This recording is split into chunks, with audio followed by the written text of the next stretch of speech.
Shabbat Shalom, and hopefully you've had a good week. Brethren, it's good to be back. We were gone a couple of weeks, so it's nice to see you all again. Brethren, one of the hardest things to overcome is being fearful, isn't it? We all experience fear, more or less, once in a while at least. Because after all, bad things do happen, don't they? Trials and tribulations affect us all. We've experienced it this week in our own lives. We came home on Sunday evening after being gone for 10 days and found out that our house was burglarized and a lot of things were taken. Now, those things can be replaced. Yesterday morning at 7 o'clock, we were just getting up. We received a phone call that my best friend in Knoxville died, just totally unexpectedly. Yes, brethren, bad things do happen. And that's why sometimes we are fearful, aren't we? Because we're not protected always from bad things to happen. So how are we dealing with that? How can we still live a life without fear, even though we know trials and tribulations and bad things do happen? So today I would like to talk about two kinds of fear. First, I want to give a few biblical examples of fearful and not so fearful people, and some negative effects of being fearful. As I said, bad things do happen. The question is, how much do we fear them? Now again, there's two kinds of fear. The fear of God and the fear of man and everything else. The fear of God is something we're supposed to have. We're supposed to learn about it. Even during the Feast of Tabernacles, when we're supposed to have a very joyful time, and when we rejoice, we are told in Deuteronomy 14, 22 to 23, if you can jot that down, Deuteronomy 14, 22 to 23, when it tells us we're supposed to celebrate and rejoice, but also we do it in order to learn to fear God. That's really the main purpose, even of a joyous occasion like the feast. But then we have to realize the fear of God is a good fear. It's not being afraid of something. It's just being very respectful and honorable towards God. When we learn the fear of God, it gives us confidence. We're told in Hebrews 4:15 through 16, for we have not an high priest which cannot be touched with the feeling of our infirmities, but was in all points tempted like as we are, yet without sin. Let us therefore come boldly unto the throne of grace, that we may obtain mercy and find grace to help in time of need. The boldness in the fear of God comes from the knowledge that God has accepted our repentance and that God will never leave us nor forsake us, provided, of course, that we remain faithful to Him, that we maintain our fear of Him. And this knowledge emboldens us to step out in faith. It gives us clear focus. It gives us a clear thinking.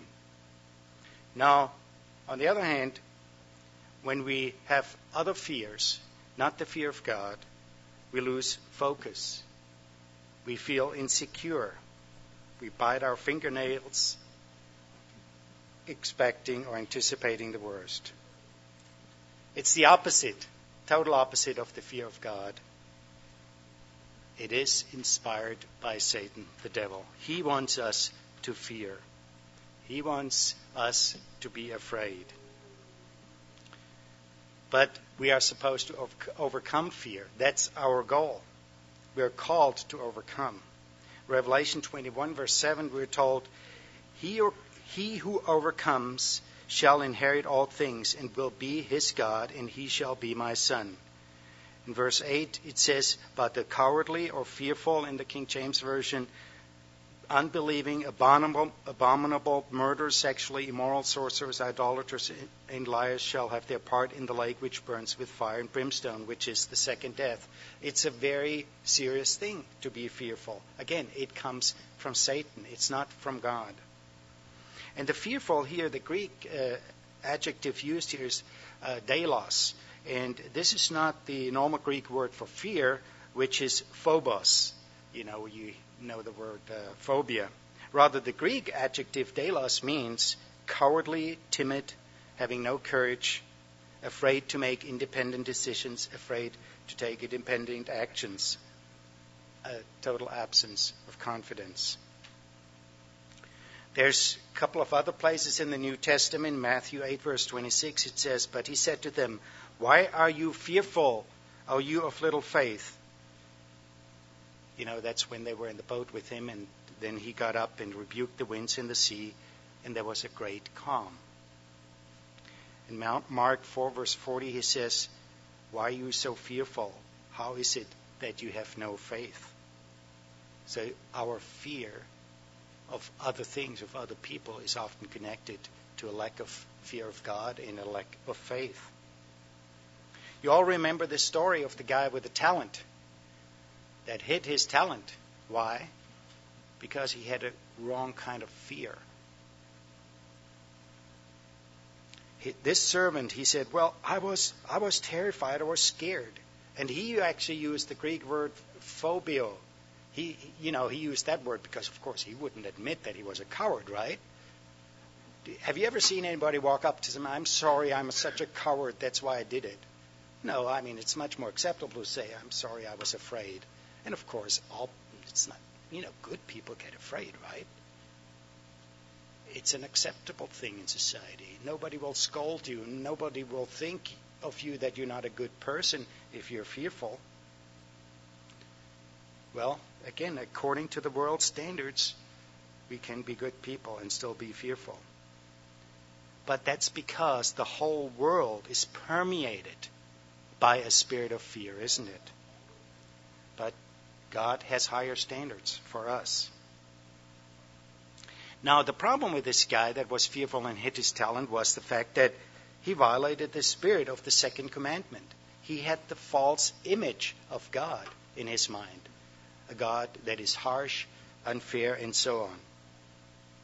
And we must not harbor any wrong thoughts about God. Actually, if we do, we don't have the proper fear of him, and we have the fear that comes from Satan. The wicked servant thought, no matter what I do, it will do no good.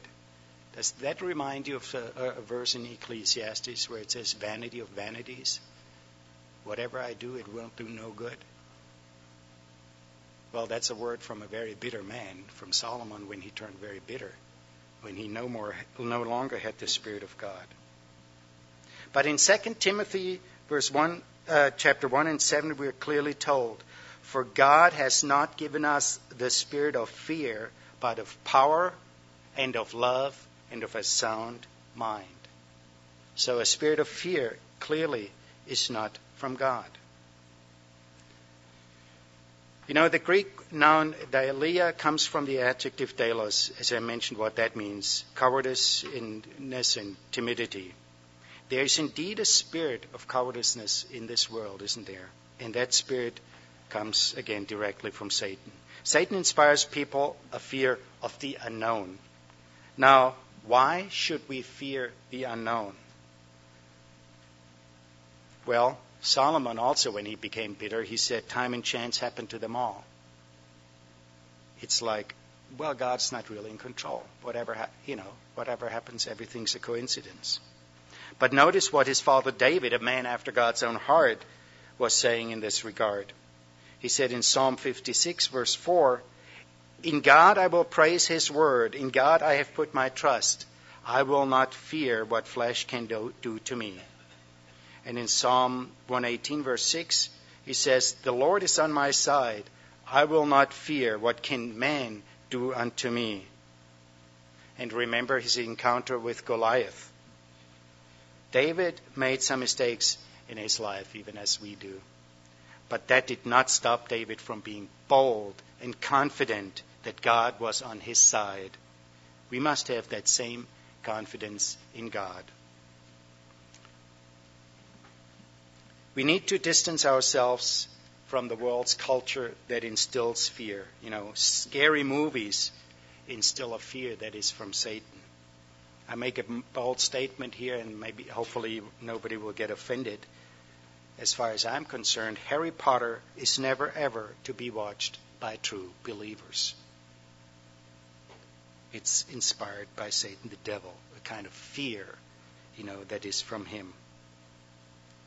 In Romans 8, verse 15, for you did not receive the spirit of bondage again to fear, but you received the spirit of adoption by whom we cry out, Abba, Father. A trust in God that He'll take care of us. Criminals, the mafia, terrorists, all use fear to control and manipulate people, don't they? They are Satan's most obvious instruments. Dictatorships base their entire existence on fear and intimidation. Politicians often get your vote by instilling fear and not thinking rationally. But in 1 Peter 3, verse 14, we're told, but even if you should suffer for righteousness' sake, and again, we do suffer, we go through trials and tribulations, you are blessed, and do not be afraid of their threats, nor be troubled. So we must not be afraid of people's threats. It comes from fear of people. I realize, brethren, this is a very, very tall order, to not fear when we are faced with threats and with suffering. But that's what we've been called to do. Do not be afraid of people and their actions, because fear is a terrible slave master. There are some biblical examples, and I don't have a lot of time to go through them, but you remember Elijah, and his example was mentioned on the last holiday when John gave a sermon in 1 Kings. We read about it where Elijah called fire from heaven. But later, the same day, Jezebel, as Satan's instrument, threatened Elijah's life, and Elijah became fearful and fled for his life. So he was not always, as bold as he should have been and have just the fear of God. He was also scared at times. But it always spells trouble when we are. At a later point, Elijah boldly faced groups of 50 soldiers who wanted to arrest him. And feel free to read 2 Kings chapter 1. If you have time, read 2 Kings chapter 1, the whole story.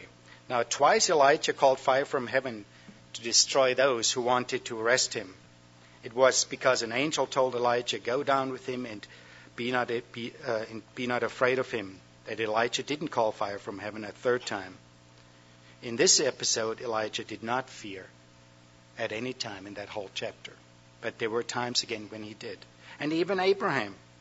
Abraham asked his wife Sarah to present herself as his sister because Abraham feared for his life. And at other times, Abraham, displayed great bravery and boldness. And we read about him in Hebrews chapter 11 among those who have shown a lot of faith. So again, it isn't always easy not to be fearful in certain situations. But again, that's what we need to strive for nonetheless. To not fear any other human beings. We must always keep in mind that to the degree we still have any fears at all, to the same degree we are still in slavery to Satan. What's the big deal? What is such a big deal with fear now? Reinhard, what are you talking about? Why is it such a big problem? Well, fears, and I have a few points here, fears show how receptive we are to Satan's way of thinking. Fear of death is slavery. And death, even death, should not be feared. When you think about it, what comes right after death? Now, we're all sad and sorry that we have lost a good friend. But for him, all the struggles are over. For him awaits a crown. Satan's thinking is exposed when we fear. In Job 2 verse 4, and Satan answered the Lord and said, skin for skin, yea, all that a man has will he give for his life. And the whole world has accepted that premise. Watch just any movie involving criminals and terrorists. They say, okay, just, do whatever we tell you, otherwise we'll take your life. Very different from what Patrick Henry said one time when he said, give me liberty or give me death. Very different approach. I remember in Germany in the 70s, they would say, during the Cold War, they would say, rather red than dead. Very, very different thinking. It's a fear of death that people have. It's Satan's way of thinking. When we fear death, we become Satan's slaves. Now, I'm not saying don't be careful. We do buckle up when we get in the car, not just because it's the law, but because it's the wise thing to do, right? So don't get me wrong along those lines. But when we fear death again, we become Satan's slaves or the slaves of his cronies, dictators or their appointees. Satan rules by fear only those who allow his spirit of fear to control them. The Apostle Paul said, the last enemy that shall be destroyed is death. Death is an enemy, but again, not an enemy to be feared. With God on our side, we're not supposed to fear any enemy, and that includes death. Here's an admonition Jesus Christ gave to the people in the Smyrna era of the church. Revelation 2 in verse 10. Do not fear any of those things which you are about to suffer. Indeed, the devil is about to throw some of you into prison, that you may be tested, and you will have tribulation 10 days. Be faithful until death, and I will give you the crown of life. And notice God's testimony for those who will be in the first resurrection. In Revelation 12, verse 11, it says, and they overcame him by the blood of the Lamb and by the word of their testimony, and they loved not their lives unto death. Those who will be in the first resurrection did not make their decision based on being fearful for their lives. They have overcome Satan's fear-imposed slavery. That is what the martyr Stephen was like.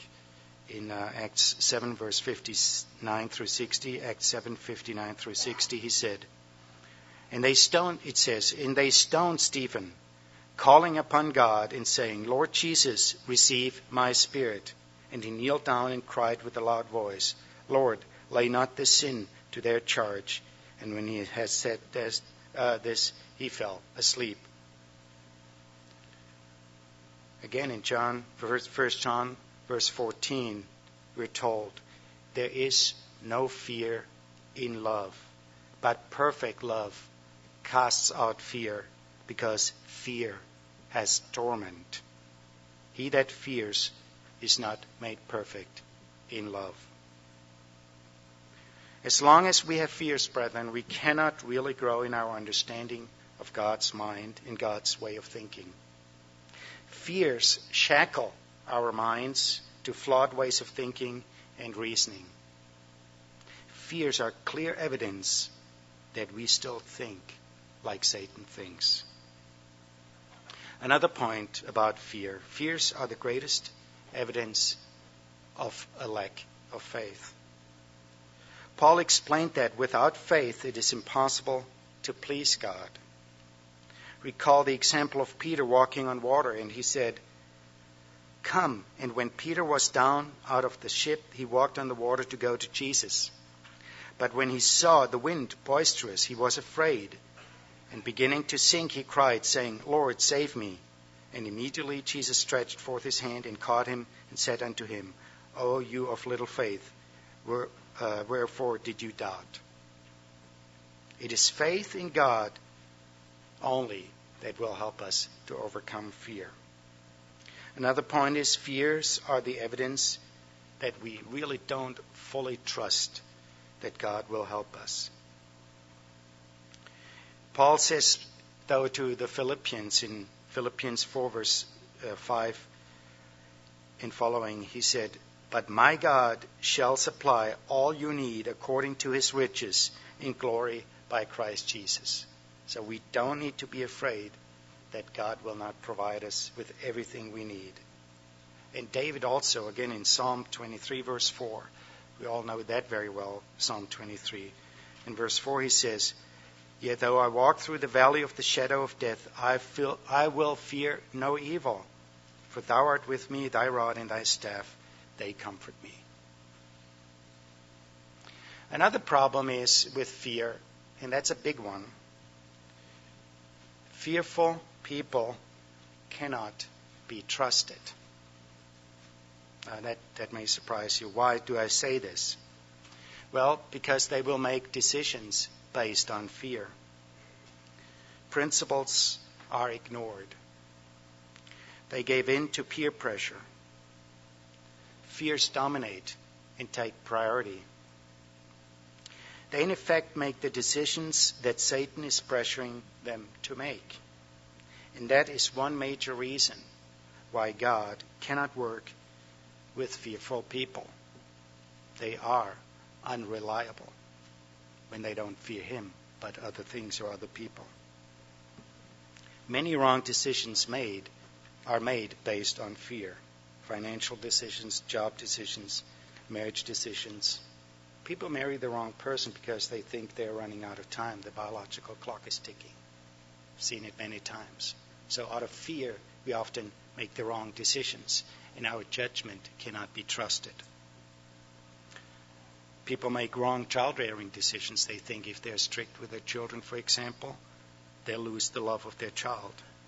People make wrong healthcare decisions. They think if they don't do the full-fledged hammer of surgery, chemo, and all that kind of stuff, they'll die of cancer. Fearfulness leads people to make bad choices, brethren. That's how Satan rules the world. That's how he causes people to mess up and to live destructive lives. Fear and worry are very strong emotions that make it almost impossible to think clearly, to think rationally, to think logically, and to think in a principled way. Now, I'm not saying we need to be cold-hearted. Don't get it confused, lack of fear with cold-heartedness. That doesn't mean we don't have emotions. No, not at all. But we fear God and rejoice in him. Another point, fearful people inevitably make wrong decisions. That's sort of related. And I can skip to the next point, is preaching that is aimed at making people fearful. You have seen it a lot in the churches of this world. But remember, say God inspires by opportunity. That's the way I see it. God motivates by opportunity, the opportunity to be part of his family. Isn't that the greatest opportunity? Satan is the one who motivates by fear. That's the big difference. Worldly churches tell you you can't dance, you can't drink. They create their own Talmud and to create fear in people if they don't follow them, and they, in a way, enslave people. In Matthew 7, verse 15, Christ warned us to be aware of false prophets who come to us in sheep's clothing, but inwardly they are ravenous wolves.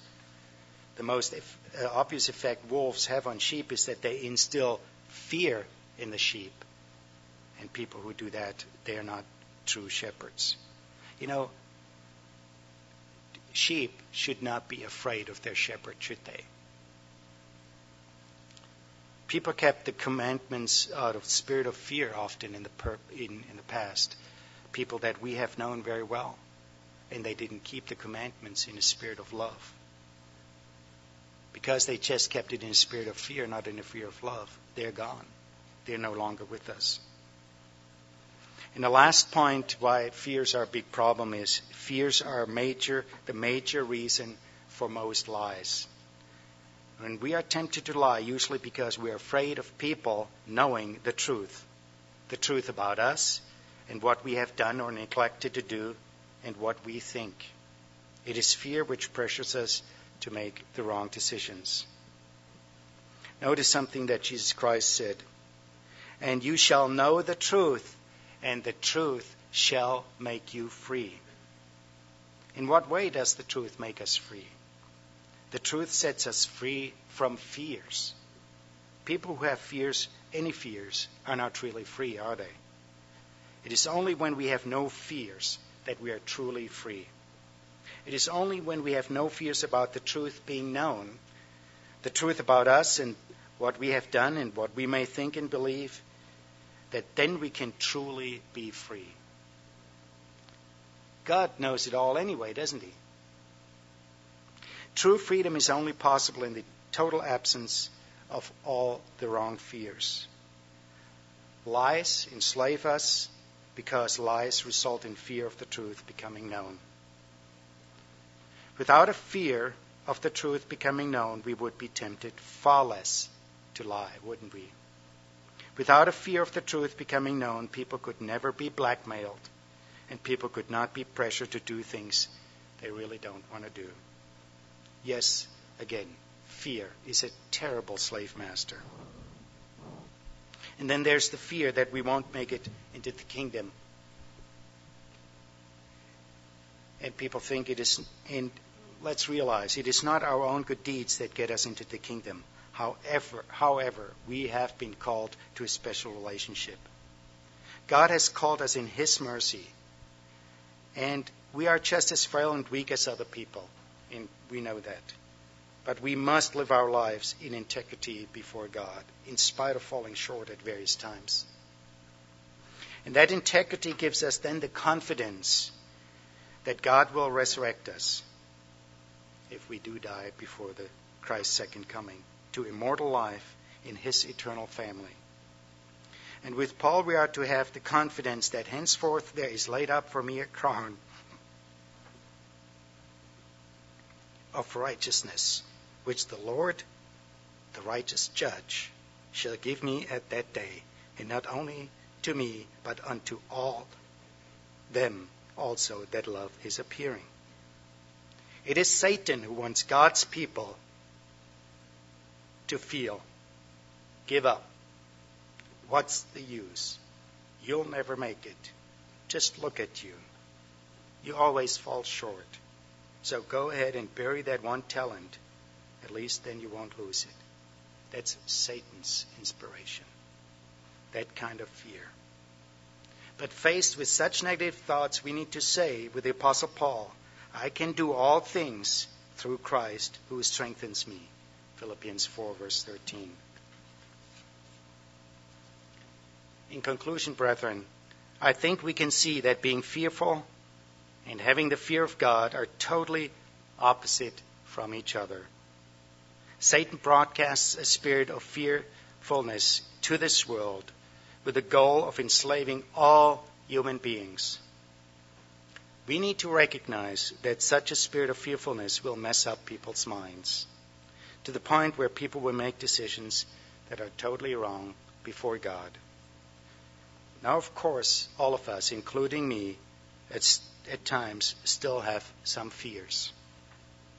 None of us are immune, and we can think of men like Abraham and Elijah in certain difficult situations. But all of us need to get a grip on our fears.